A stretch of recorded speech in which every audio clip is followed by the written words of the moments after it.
وسلم آپ نے بھی دنیا سے چلے جانا ہے، میں نے بھی چلے جانا ہے۔ آپ تو جنت کے عالی شان مقام پر ہوں گے۔ اگر مجھے بھی اللہ نے جنت عطا فرما دی تو میں پتہ نہیں کہاں ہوں گا، آپ کہاں ہوں گے۔ رسول اللہ صلی اللہ علیہ وسلم نے چہرہ مبارک اٹھا کے دیکھا، فرمایا تم جنت میں میرے قریب رہنا چاہتے ہو؟ عرض کی اللہ کے رسول صلی اللہ علیہ وسلم ہاں یہی خواہش ہے۔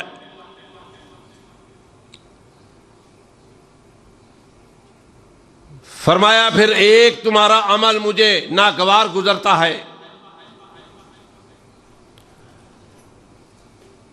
میرے بھائیو آج غور کرو،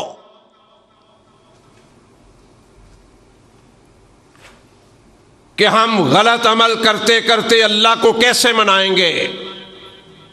ایک کم کرو، ہم اللہ کی نافرمانی، اے امام کائنات فرما دیجئے آپ کو کون سا میرا عمل جو ہے وہ ناگوار گزرتا ہے۔ نبی صلی اللہ علیہ وسلم نے فرمایا کہ یہ جو تیری مونچھیں ہیں نا اس کو کٹوا دو، یہ بڑی بڑی مونچھیں ہیں تمہاری، یہ تمہارا عمل مجھے ناگوار گزرتا ہے۔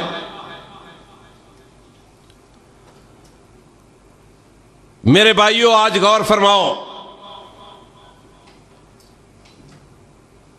آج بعض لوگوں نے داڑیاں کس طرح رکھی ہوئی ہیں۔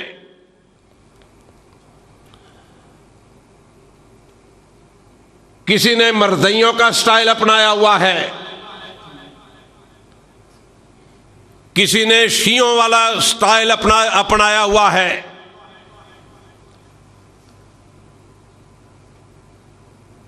کوئی نیچے سے صاف کروا رہا ہے، کوئی اوپر سے صحیح کروا رہا ہے۔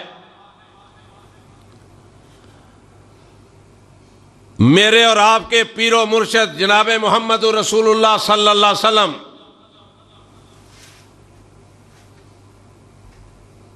کو کیا یہ ناگوار نہیں گزرے گا؟ اللہ کے رسول صلی اللہ علیہ وسلم کو یہ کیسے پسند ہوگا؟ یقیناً اس حدیث کے مطابق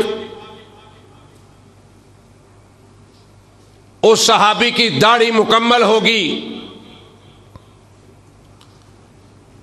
کیونکہ نبی صلی اللہ علیہ وسلم نے داڑھی مبارک کا تذکرہ فرمایا ہے، مونچھوں کا تذکرہ فرمایا ہے۔ آپ مسلمان ہیں، آپ کو اس بات پر غور کرنا ہوگا۔ یہ جو اسلام ہے، خالص اسلام جب تک ہم نہیں پہنائیں گے، خالص اسلام کے مطابق جب تک ہم اللہ کی عبادت نہیں کریں گے، میرے بھائیو اللہ کیسے راضی ہوگا؟ یہ دیکھ لو، مذہبی جماعتیں اتحاد کرتی ہیں،